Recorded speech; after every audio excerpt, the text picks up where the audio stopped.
Milos, welcome back. Today we are talking all about the hips. Tell us, why are they important to us in life, and why do people, when they get a little bit old, start getting them replaced? Unfortunately, this is very common. Most of the time, as you said, like a hip replacement happened because old people fall down and then they literally break a hip. Wow. In most of the cases, this is, I think, I'm not sure, but like maybe in top 5 cause of the death. Oof. The reason is either people are they're not strong enough to survive the surgery. Yeah. So they die on a surgery table.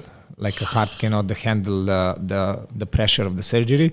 And second thing, they literally stay paralyzed for a very long time, which sometimes, some cases are very painful. Now we've got everyone's attention on hips. What are some of the common issues we should be looking out for so we don't get to that point? What are the issues we see around the hips? One of the things, like, we have to think logically is like we are the only animals as a humans on this world that we function on the 2 limbs. So everything has to be done standing, and we evolved being running, hunting, like living life. Nowadays, after industrial revolution, everything is changing to the sitting position. Mm-hmm. So while we are sitting, as we do non-stop now even, our hip flexors are in the shortest range of motion, which can lead in the problem with the lower back.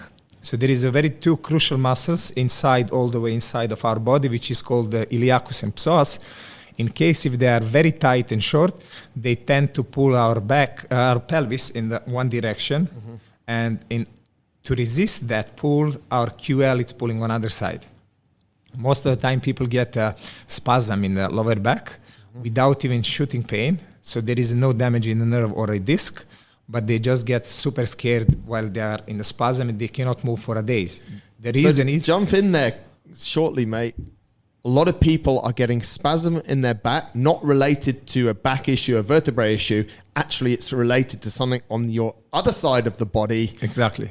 Through your hips. Yeah, exactly. But we always go and try and treat, and we start to have x-rays and MRIs of the back. As I said, like all of us, we are treating the pain. No one is treating the cause.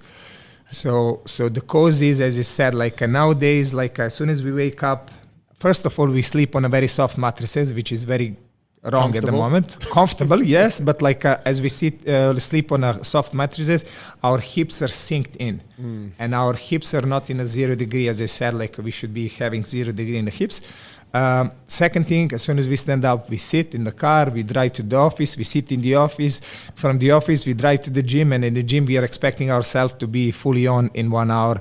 And if you calculate, like we had 23 hours of a short range of motion in the hips. So this is one of the biggest causes of the lower back pain and stiffness that I see. So everyone's on board. No one wants to have a bad back. No one wants to have surgery on their back because of a problem that they could have avoided. So what are some of the solutions that you can give to us? Some of the exercises that I would really recommend are either kneeling with hips extensions, placing hands behind the back. So we talked about that one in the show that we did about knees. So there's a little bit of double up coming here. This is almost like a 2-for-1 deal. It's very related. Yeah, it's very related to each other. Yeah. And another one is single leg, like a half kneeling as well, hip openers, which leads again back to the exercise I mentioned previously, which is a hip hyperextensions or bridges. Mm-hmm. And last one can be pigeon openers, like pigeon push-ups that can relieve the biggest muscles on our body, which is our glutes. And most of the time they are so tense while we are sitting, so they have very poor blood flow. And I think I know the answer to this, but just to make it easy for everyone, these kind of movements, just a few minutes a day, but every day. Just a few minutes, yeah. Consistency is a key. All those exercises and a whole load more over on Instagram with video demos, Rehab by Milos. Milos, thank you very much. Thank you.